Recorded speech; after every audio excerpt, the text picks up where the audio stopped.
Have live pictures inside the cabinet meeting. And Karen Travers, I want to bring you in on this. Okay, we do have audio now. Okay, Karen, let's go ahead and listen in, and then I've got a couple questions for you.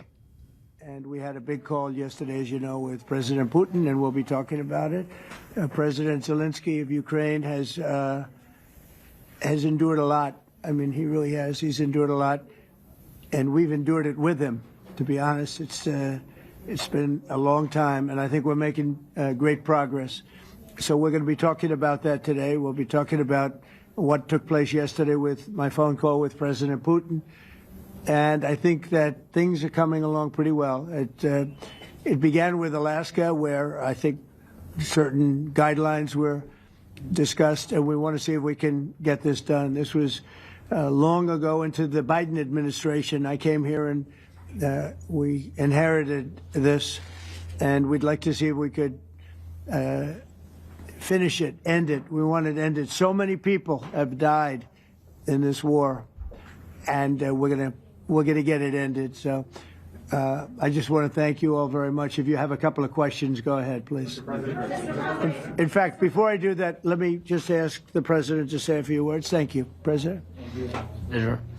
Glad to meet you again, Mr. President. Thank you very much for the invitation. Again, my congratulations with your successful ceasefire in the Middle East. Thank you. Yeah, and you did it. And I think this is the momentum to finish Russia's war against Ukraine. I think that, yes, we understand that Putin is not ready. I think not ready, but I think that I'm confident that with your help, we can stop this war.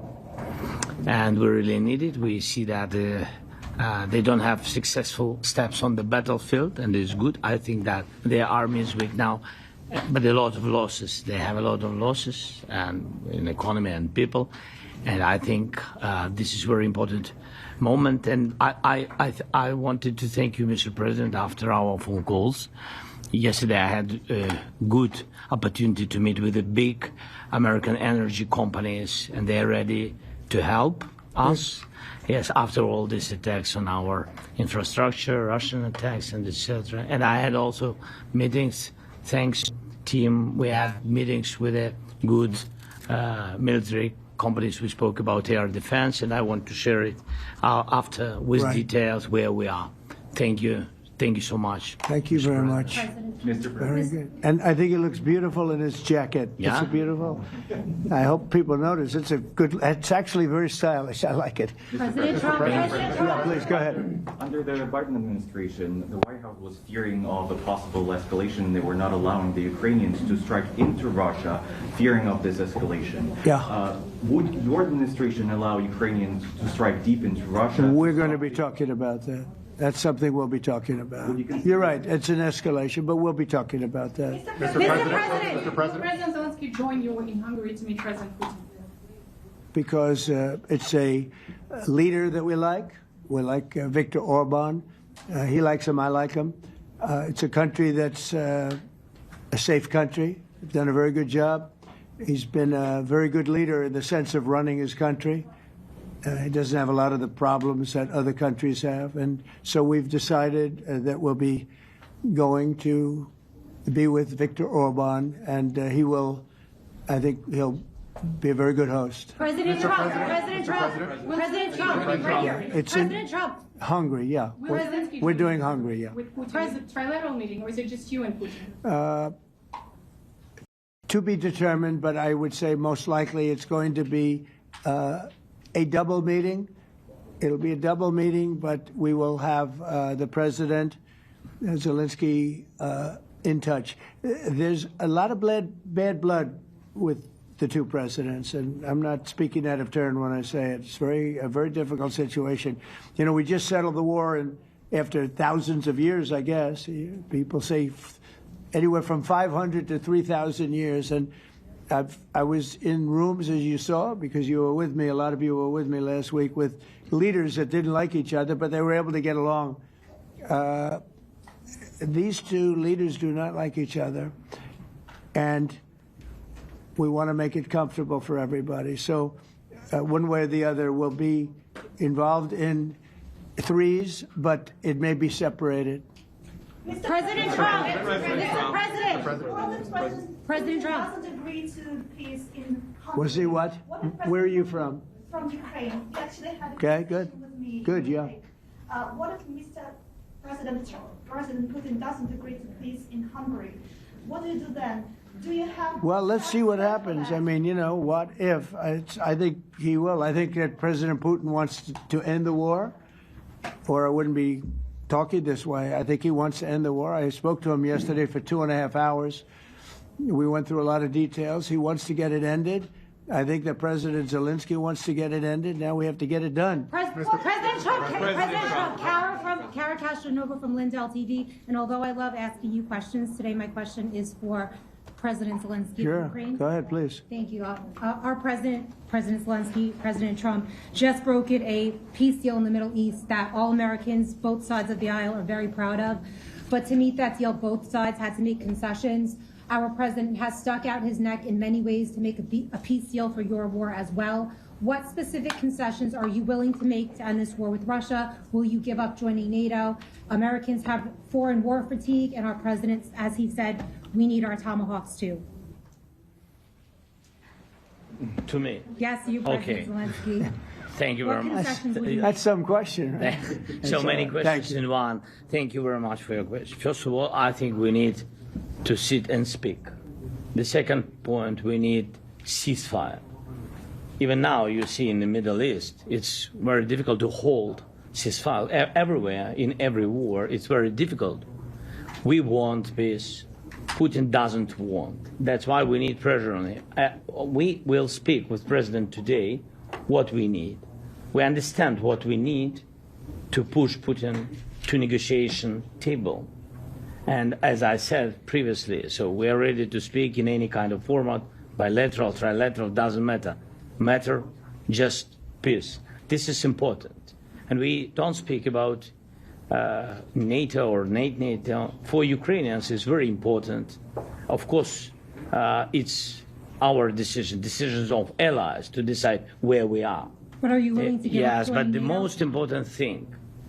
most important thing for people in Ukraine, which are under each day's attacks, to have really strong security guarantees. NATO is the best, but weapon is very important. Allies on our side is very important. And between us, for us, bilateral security guarantees between me and President Trump is very important. I don't know, we didn't speak with details about it, but this is the most important document because the United States is very strong.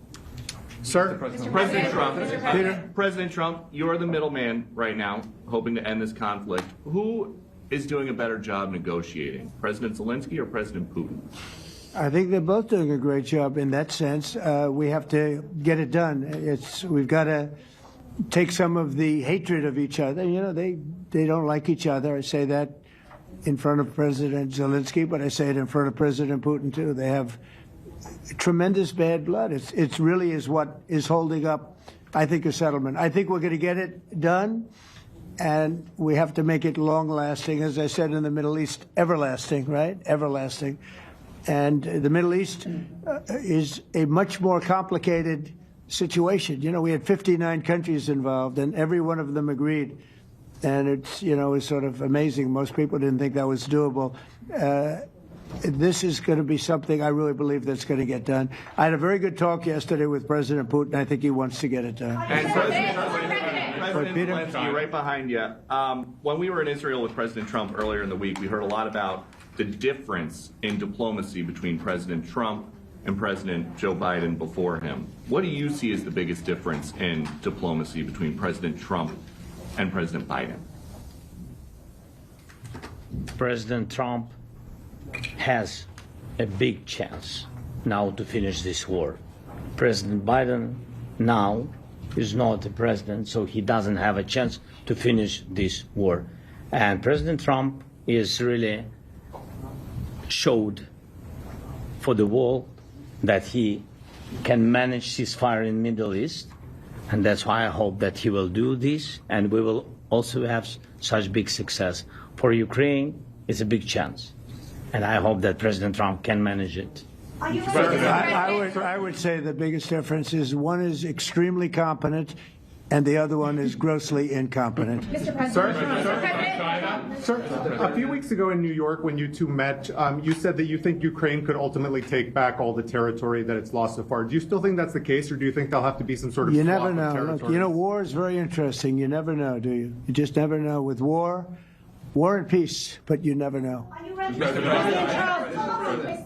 Please. Russia calls Tomahawk supply to Ukraine as an escalation, yet it continues using similar cruise missiles like Caliber and Yeah. even... Who are you with? Who are you with? You Ukraine? Yes. Good. But Russia continue even using the cruise missiles and also nuclear-capable ballistic missiles in Ukraine since 2022. So do you consider providing Ukraine with the Tomahawk or similar missiles as an opportunity to equalize the possibilities of Ukraine and Russia and push Moscow to the negotiation Yeah. table? Sure. We're going to be talking about that. That's why we're here. Okay? Fair question. Exactly as he told you to say it. But we're going to be talking about it. Okay? Yeah, please. Mr. President, message to India and Hungary, who is still refusing. You said India and Hungary? That's an interesting. And Hungary. India and Hungary. It's an interesting combination. Refuse to stop buying Russian oil. Well, India is not going to be buying Russian oil anymore. And Hungary is sort of stuck because they have one pipeline that's been there for years and years and years, and they're inland. They don't have sea. They don't have sea. And I spoke with the very great leader of Hungary, and they are, you know, it's very hard for them to get oil. I understand it. Hungary's in a very interesting position because they can't have ports. You know, they're surrounded by land. So we'll see what happens there. But India will not be buying oil from Russia. And they've already de-escalated, and they've more or less stopped. They're pulling back. They bought about 38% of the oil, and they won't be doing it anymore. Mr. President Trump has been helping you in achieving peace in Ukraine. Who has? First Lady Melania Trump Yeah. has been helping in returning abducted Ukrainian children from Russian captivity. President Zelenskyy, do you appreciate those efforts? How do you assess them? And did you ask her to step in and to help you? No, she wanted to do it. She just felt very strongly about the children, and she's done a really good job, I think, in bringing it to the fore. You know, we have a lot of children involved. Now, it's some people say it's 20,000, and some people say it's 300. There's a big difference between that, so nobody really knows. But she felt very strongly about the children. She thinks about the children all the time. President Trump, if you okay Tomahawks to Ukraine, what's going to happen if the United States is in a conflict and we need the Tomahawks? Do we have enough? That's a problem. We need Tomahawks, and we need a lot of other things that we've been sending over the last 4 years to Ukraine. We've been, you know, we gave them a lot. Now we have a different situation. We send it to the European Union. They pay for it and all that, and they have plenty of money. But it's beyond the money. You know, we need Tomahawks, and we need a lot of other weapons that we're sending to Ukraine. And one of the reasons we want to get this war over is exactly that. It's not easy for us to give. You're talking about massive numbers of very powerful weapons. So that's one of the things we'll be talking about. Hopefully they won't need it. Hopefully we'll be able to get the war over with without thinking about Tomahawks. I think we're fairly close to that. Yeah, go ahead. President, yeah, please. Just to understand. So for today, of course, we want to finish this war, but the war is another technological war. You don't use just Tomahawks. If you want to target a military goal, you need thousands of drones. It goes together with such missiles. Ukraine has such thousands of our production drones, but we don't have Tomahawks. That's why we need Tomahawks. But United States is a very strong production, and the United States has Tomahawks and other missiles, very strong missiles, but they can have our thousands of drones. That's why where we can work together, where we can strengthen American production. And so just so that I understand, so you're suggesting kind of a trade. If President Trump okays Tomahawk missiles to help you launch... Yes, it's into about Russia, military goals. It's only about military goals. Right, but then you would authorize some kind of an exchange where... Yes, of course. The US yes, we have proposition. Yeah, we have big proposition with our drones. President Trump, I don't mean to be brokering an arms deal here, but is that something that you would be interested in, Ukrainian drones? We are, yeah, we would. We have a lot of drones right now. We build our own drones, but we also buy drones from others, and they make a very good drone. I mean, drone warfare has really come to the fore over the last couple of years because of this war. I will say, there's nothing like the jets. You know, we knocked out a lot of drones in Israel. We were knocking them out for Israel, and we were doing it with extremely fast and powerful jets, following the drones and knocking the hell out of them. So, you know, we know a lot about the drones, and we know a lot about the great jets, the great ones. The ones, well, and the B-52s, which were totally they were stealth. They were undetectable. So we have a lot of different weapons. And, you know, I have an obligation also, though, to make sure that we're completely stocked up as a country, because you never know what's going to happen. In war and peace, right? You never know what's going to happen. So we're going to be talking about Tomahawks, and would much rather have them not need Tomahawks, would much rather have the war be over, to be honest, because, you know, we're in it to get the war over. We're selling a lot of different types of weapon, as you know, to the European Union. We're not in it for that. We're in it to get it over. We're losing thousands of people a week, thousands of people, Russian, Ukrainian, and mostly soldiers. I mean, mostly soldiers. But we're in it to see that end. And if we can end quickly, and I think we can. I mean, I had a very good talk yesterday. We're going to be talking about it. But I had a very productive talk yesterday with President Putin. We'll see what happens. But the war in the Middle East was far more complicated. We got that one done. And I think we have a good chance. I think President Zelenskyy wants it done, and I think President Putin wants it done. Now all they have to do is get along a little bit. Can you give us an update on the trade negotiations with China, or perhaps Secretary of Defense? Yeah, I will, and I'm going to let Scott do that. But I think we're doing very well. I think we're getting along with China. China would like to have something. As of this moment, we'll be meeting in a couple of weeks. We'll be meeting in South Korea. You think myself. Will go forward? I think so. It looks like it's going forward. I think so. They want to meet. We like to meet. I have a very good relationship with President Xi, and we're going to see what happens. But, you know, for years we were taken advantage of by China very badly. We were losing hundreds of billions of dollars a year to China. We really built their military, if you think about it. The kind of money that presidents allowed to be lost to China was just insane. And then when I came into office, as you know, I put very severe tariffs. So we took in hundreds of billions of dollars in my first term from China. Biden let that go because it was so much. He let it continue, but he gave all sorts of exceptions. And by the time you looked at it, Scott, I would say it wasn't the same thing. He would give an exception for anything. If you got up and went out to dinner, he'd give you an exception. So it wasn't the same thing. But I put on very serious tariffs. So we took in hundreds of billions of dollars. And then I left office. The election was rigged. I left office, and that was the story. Now I come back, and we are in a very strong position because of tariffs. We're in a very powerful position because of the fact that we have tariffs. If we didn't have tariffs, we would be in a very weak position. We would be in a weakened state. But with tariffs, we've made hundreds of billions of dollars, not only from China, but from others. And China wants to talk, and we like talking to China. So we have a very good relationship, and we're going to be meeting in South Korea a couple of weeks. And I just got back from a long trip. I'm going on another long trip. And Scott, do you want to say a few words on that, please? Yes, sir. So the entire relationship stems from the great respect that the two leaders have for each other. China did a substantial, unprovoked escalation last week. We were unable to get in touch with them. Since then, it's been IMF World Bank Week. They have had working level people here who there have been meetings. The vice premier, who is my counterpart, and I will be speaking this evening at around 8:30, 9 o'clock.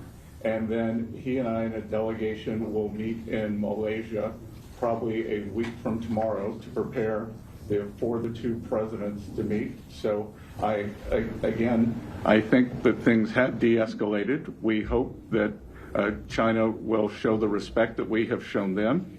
And I am confident that President Trump, because of his relationship with President Xi, will be able to get things back on a good course. Is the hope for that meeting with you and President Xi some kind of trade deal then, or could be? More Look, I think we're in a very strong position. I think we're in a very strong position. We're getting, as you know, as of November 1st, I could move it up if I wanted, a 100% tariff over and above what we get now. So that would make it about 157%. And China doesn't want that, and they want to talk, and we're talking. And I think we'll make a deal that will be good for both. I think we will do something. But you have to understand, we never got anything from China. It was a one-way street. For many years, for decades, it was a one-way street. And they became rich because of the United States. And frankly, presidents that, let's be nice, they didn't know. They just didn't know. They didn't understand what was happening to them. But I understood it. I understood it long before I ran for politics. I used to watch in amazement at how stupid our country was, how stupid they were. And we're not stupid anymore. And that includes with the European Union. That includes with Japan and South Korea. All we want to do is be treated fairly. But the fairly is hundreds of billions and even trillions of dollars coming into the United States. And it's our national security is secure because of tariffs. If we didn't have tariffs, we would have no national security. So it's very important. Will you seek China's help in ending the war in Ukraine? Do you need them to put pressure on Russia? I'll be discussing that, but I'd love to see it ended before that. I think we have a chance of ending the war quickly if flexibility is shown on behalf. And again, we're not losing people. The United States is not. We're not losing people. We're not spending money. We're getting paid for the, ammunition and missiles and everything else that we're sending to the European Union, but to NATO. But it's very similar. If you look at the countries, it's very similar. And we just made a very fair trade deal with the European Union, and what we wanted, and we made a very good deal with NATO too. They pay for all of this.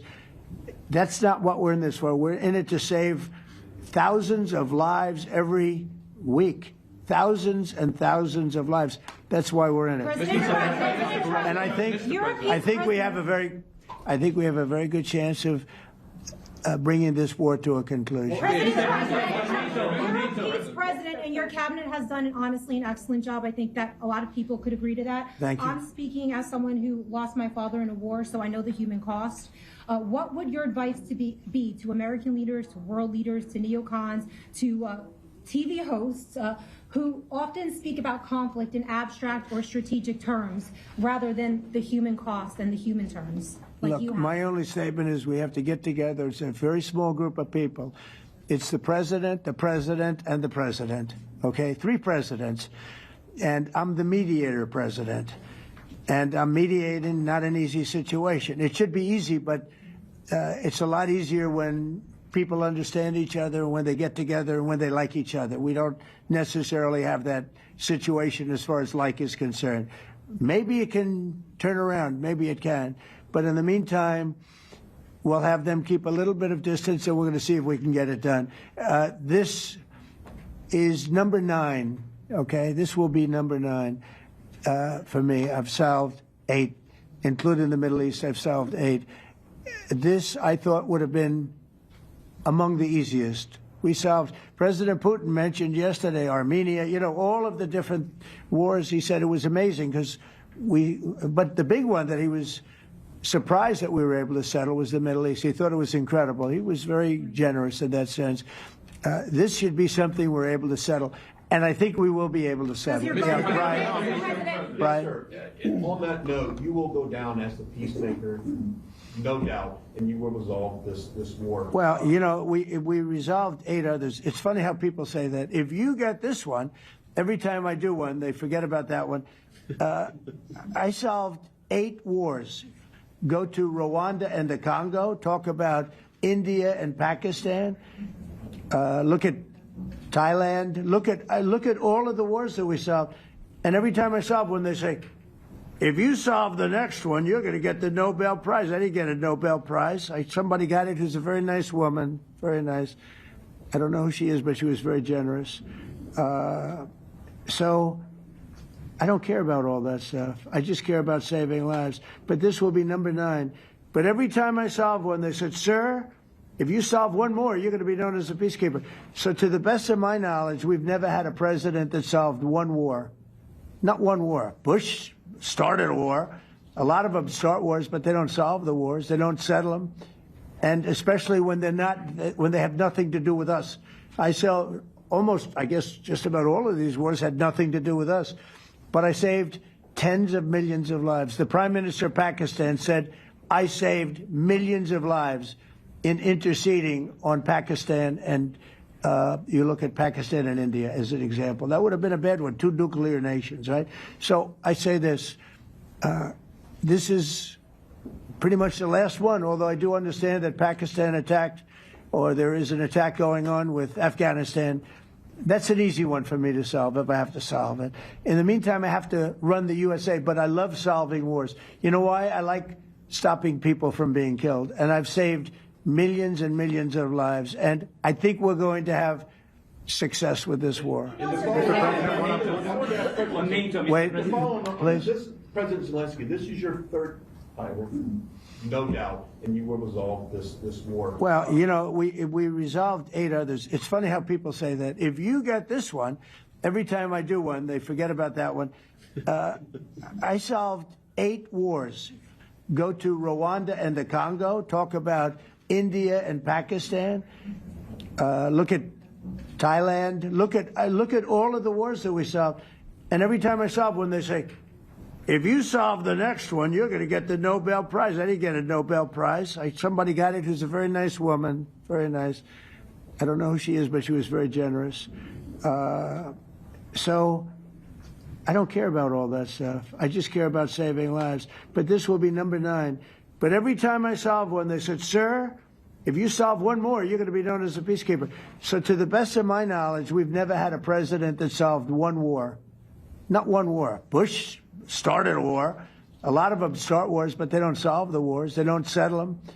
And especially when they have nothing to do with us. I guess just about all of these wars had nothing to do with us. But I saved tens of millions of lives. The Prime Minister of Pakistan said, I saved millions of lives in interceding on Pakistan, and you look at Pakistan and India as an example. That would have been a bad one, 2 nuclear nations, right? So I say this, this is pretty much the last one, although I do understand that Pakistan attacked, or there is an attack going on with Afghanistan. That's an easy one for me to solve if I have to solve it. In the meantime, I have to run the USA, but I love solving wars. You know why? I like stopping people from being killed, and I've saved millions and millions of lives, and I think we're going to have success with this war. Wait, please. President Zelenskyy, this is your 3rd time over here. Oh. And by the way, you look excellent. Thank you, sir. Thank you. For you, by the way. This is your 3rd time here. How different sitting across from the president is this time versus the 2 previous times here at the White House, and how confident are you hearing the success rate of solving these prior wars that he can get this war solved? First of all, about suit.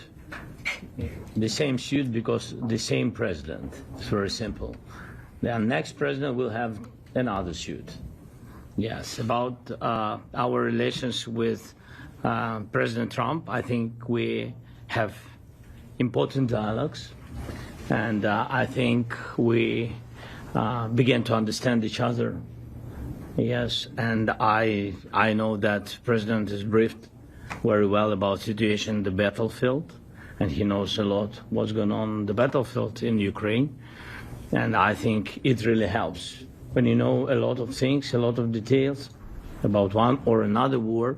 It helps a lot. But but we are still in war. And I hope Mr. President, we can manage you it. have been clear that there are some countries that are not meeting their commitment.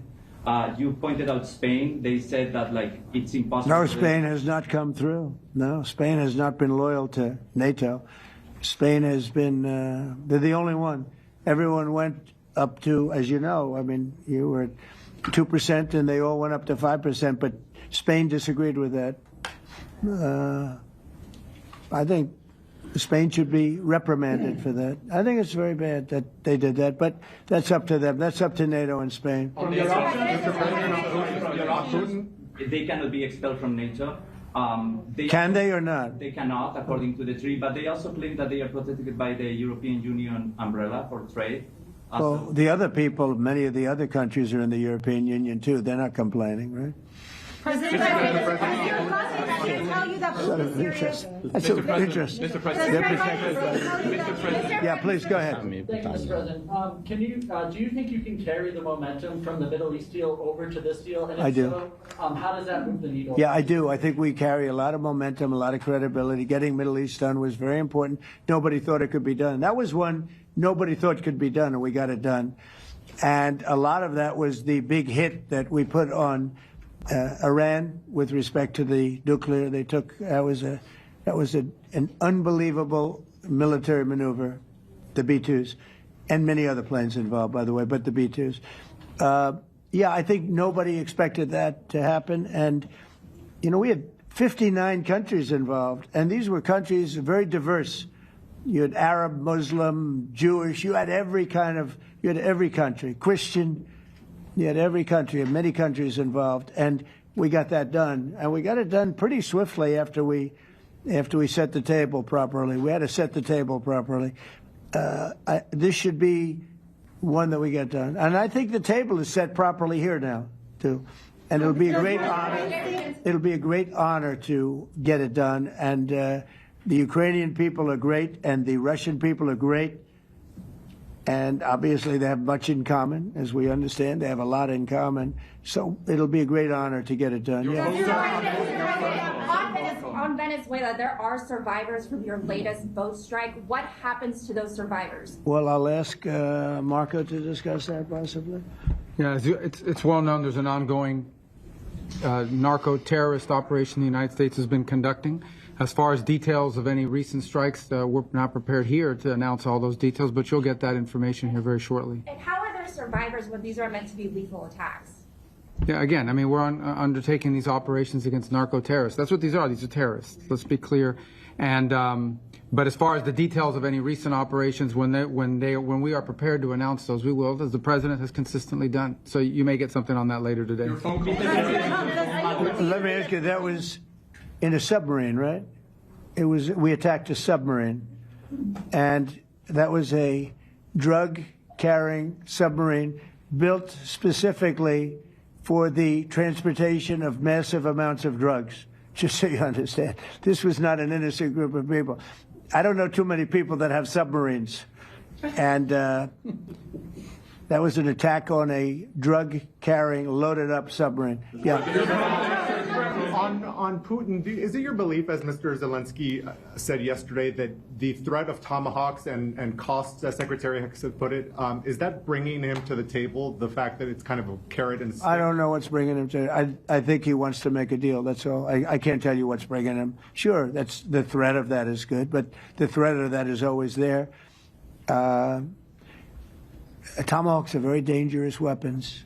They're incredible weapons. If you like warfare, it's one of the most accurate. We hit 30 Tomahawks in Iran after the B-2s did their damage. We sort of gave it a little capper with 30 Tomahawks from a submarine, quite far away actually, but they're an amazing weapon. They're a very powerful weapon, but they're a very dangerous weapon, and it could mean big, escalation. It could mean a lot of bad things can happen. Tomahawks are a big deal. But one thing I have to say, we want Tomahawks also. We don't want to be giving away things that we need to protect our country. We have a very strong country right now. We have a strong military. We have the greatest military in the world. We have the greatest weapons in the world. I want to get this war over. Okay? Putin-Trump tunnel to connect Russia and Alaska. Are you interested? I just heard about it. A tunnel from Russia to Alaska. I just heard about that one. That's an interesting one. We'll have to think about that. I hadn't heard that. We just did a nice road in Alaska that's going to get us to a lot of minerals, and we have a piece of it, a good piece of the ownership because of the fact we made it possible. But this came up yesterday, a tunnel from Russia to Alaska. That's an interesting. What do you think of that, Mr. President? Do you have any ideas? How do you like that idea? I'm not happy with this. I don't think you're going to like it. I don't think he liked it. I don't think he liked it. President Trump, do you think that Vladimir Putin, do you think that Putin's your gut instinct? Well, we had a senator that wanted, remember, from Hawaii, she wanted a tunnel from the mainland to Hawaii. Then she said, well, we can't do that, so we're going to build a railroad to Hawaii. Do you remember? She's a current sitting senator, a Democrat. She wants a railroad to go to Hawaii, right? You know who that is, right? She's another beauty. President Trump, on Putin, your gut instinct. Yeah, please. On your meeting with Putin, aren't you concerned that maybe the Russian president is trying to buy himself more time? Yeah, I am. But, you know, I've been played all my life by the best of them. And I came out really well. So it's possible, yeah, a little time. Is your gut instinct it's all right.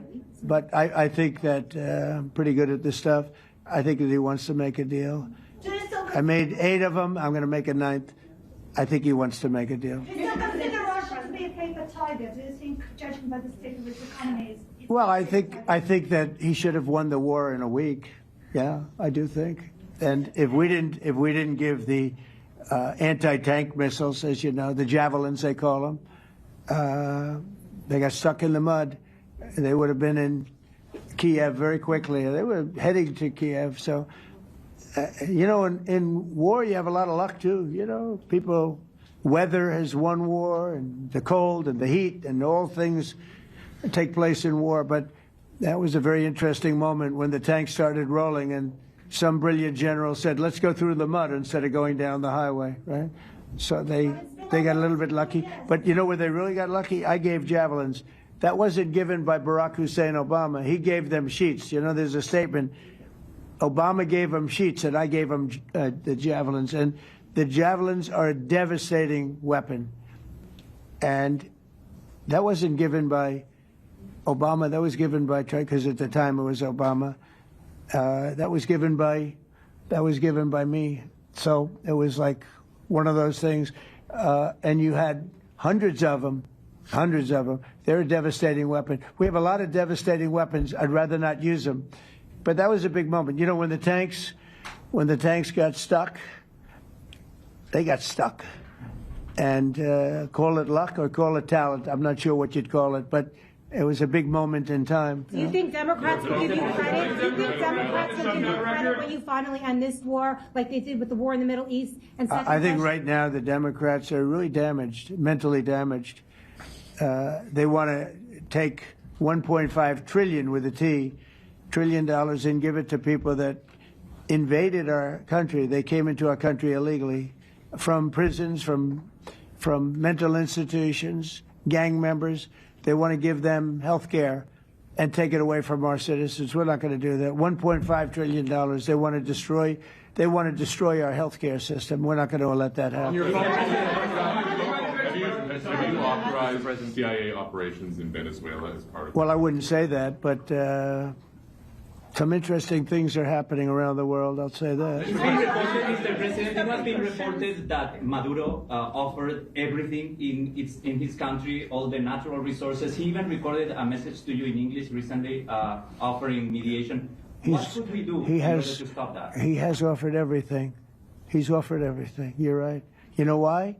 Because he doesn't want to around with the United States. Thank you, everybody. Thank you. Thank you, everybody. Thank you, guys. Thanks, guys. Let's go. Start moving. Thank you, guys. Let's go. Thank you, guys. Thanks, guys. Thank you, press. Thank you, press. Thanks, President Trump. Thank you, Peter. Yes, that was our President of the United States dropping the F-bomb at the cabinet meeting there across from Ukrainian President Zelenskyy. J.D. Vance and Pete Hegseth chuckling, Marco Rubio looking a little stunned, and Treasury Secretary Bessent sort of turning away, acting like nothing really happened there. Okay, I think that kind of shocked all of us, but that's what the president does. When he's had enough questions, he's irritated, he thinks he's made his point. Well, he lets everybody know that questions are over. So here's what the president said. There will be a president, and a president, and I'll be the mediator president. Trump says there will be another summit, and that's how it's going to go down, this time with all three presidents, Trump, Putin, and Zelensky. Trump says they all want to end the war, and they're going to do it this time. So what's happening in that cabinet room right now is Zelensky initially came saying he wanted to talk Tomahawks. They go more than 500 miles an hour. They have a range of nearly 1,000 miles. And Zelensky says he desperately needs them. If Putin isn't going to end this war, he needs Tomahawk missiles to end the war. The Ukrainian president sitting right across from President Trump there. He took questions from reporters as well, and he made it very clear that he has come to make this plea to Trump that could change the face of the war against Russia. The Ukrainian president says those American-made Tomahawk missiles, those long-range weapons, would give Ukraine the ability to strike deep inside Russia, show Putin what's up, and could be a game changer in this war. I think this is a momentum to finish Russia's war against Ukraine. I think that, yes, we understand that Putin is not ready. I think not ready, but I think that I'm confident that with your help we can stop this war, and we really need it. Today's meeting comes just one day after Trump and Russian President Vladimir Putin agreed to meet to discuss the war and the weapons, and that would include Zelensky, and would happen in Budapest. And he said he had a 2.5-hour phone call with the Russian president. I would say most likely it's going to be a double meeting. It'll be a double meeting, but we will have the president, Zelensky, in touch. There's a lot of bad blood with the two presidents, and I'm not speaking out of turn when I say it's a very difficult situation. White House correspondent Karen Travers and National Security and Defense analyst Mick Mulroy join me now. All right, Karen, I think the president made it pretty clear that he had this 2.5-hour phone call with Putin, and they are going to meet in Budapest. Zelensky will be there as well, and that either the three of them are going to sit down and talk, or the meetings will be separate. But he says they all want to end the war, and they're going to come to a deal. Now, he said they were going to come to a deal and end the war when they were meeting in Alaska without Zelensky. We saw what happened there. What's your take after listening to this cabinet meeting? I think the big issue that you and I had talked about earlier today with Patrick Brevel about the Tomahawk missiles, that was not answered by the president during that very lengthy round of questions from reporters. And there were multiple attempts to get the president to commit or not commit to the United States giving that to President Zelensky and Ukraine. The president said repeatedly that they're going to be discussing it, but he also indicated, Kira, that he hopes that Ukraine won't need Tomahawk missiles because they will be able to end this war. That expressed confidence there from the president that he thinks they're close to some major breakthrough, getting to a peace agreement. And at one point, Kira, he said that the table is set right now, indicating that he thinks that the conditions are there leading into this meeting with Vladimir Putin. But it's not clear what has changed since the Alaska summit, what is different now in the last couple of weeks that gives him that optimism, especially as you note, he said multiple times that they don't get along. They're not ready at this point to have a meeting between President Putin and President Zelensky. And so the United States has to continue being the mediator in this. And he will have that meeting coming up very soon in Budapest and hoping to get the process further along. But I think if President Zelensky was coming to the White House hoping that President Trump on camera with reporters in the room would give that commitment on providing the Tomahawk missiles, he did not get that. We'll see if it comes during this private meeting and some announcement later today, but it did not happen while reporters were in the room there for that photo opportunity.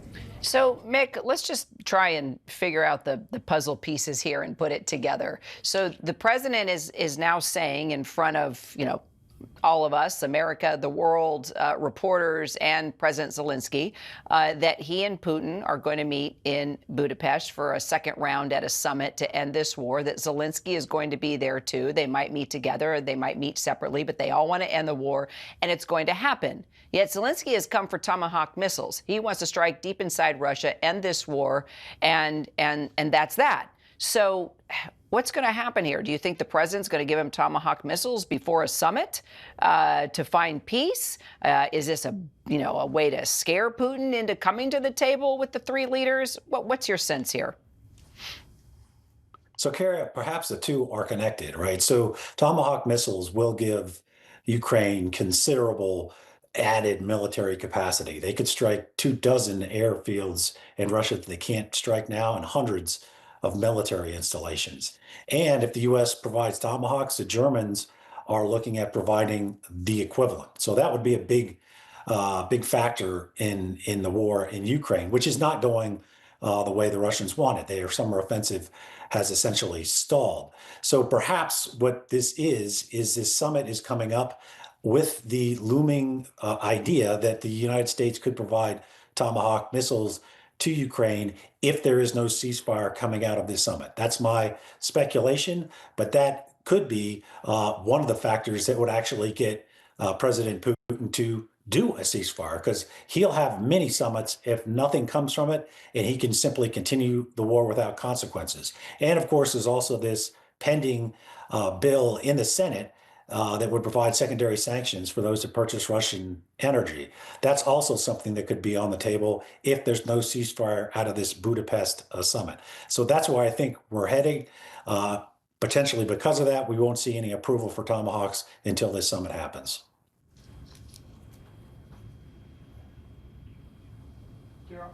So, Mick, stay with me for, okay, I didn't know if we had lost a connection, or Mick, you can still hear me, right?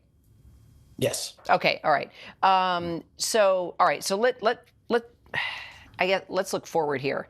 They're going to continue this discussion at the cabinet meeting. Clearly, Zelensky's going to make his plea for these weapons. Now you're saying other countries could get involved as well. There was a moment where one of the reporters asked about what's in it for you, Mr. Trump, if you give Tomahawks to Zelensky. I mean, let's put aside the summit, ending the war, all of that. We're going to have that discussion. But if the president were to give Tomahawks to Zelensky, if he agreed to that request, what's in it for Trump? There was some mention of drones, and then the conversation took off in another way. But is there a clear quid pro quo for Tomahawk missiles, Mick? I don't know of one. I think the thing that's most in it for the United States, President Trump, would be to get a ceasefire in Ukraine, because I think this could cause so much damage to the Russian ability to wage war that he would have no other choice, he being Putin, have no other choice than to sit down and have a ceasefire and come up with some acceptable way to end this conflict. I would point out that the Ukrainians have mastered the art of drone warfare. So they've taken drones, including drones from off the shelf, and really weaponize them to a point that every country around the world would like to get that intellectual property in these drones that they're mass producing now. So that is something I think the United States should take advantage of. I don't know that it should be a quid pro quo for Tomahawks. In fact, I don't think it should be. But that is something that we could really benefit from, because the modern battlefield is changing quickly, and Ukraine is leading the efforts, obviously, for their own protection, but they're developing things that will want to be used by the U.S. military in future combat. All right, Karen, Mick, thank you so much.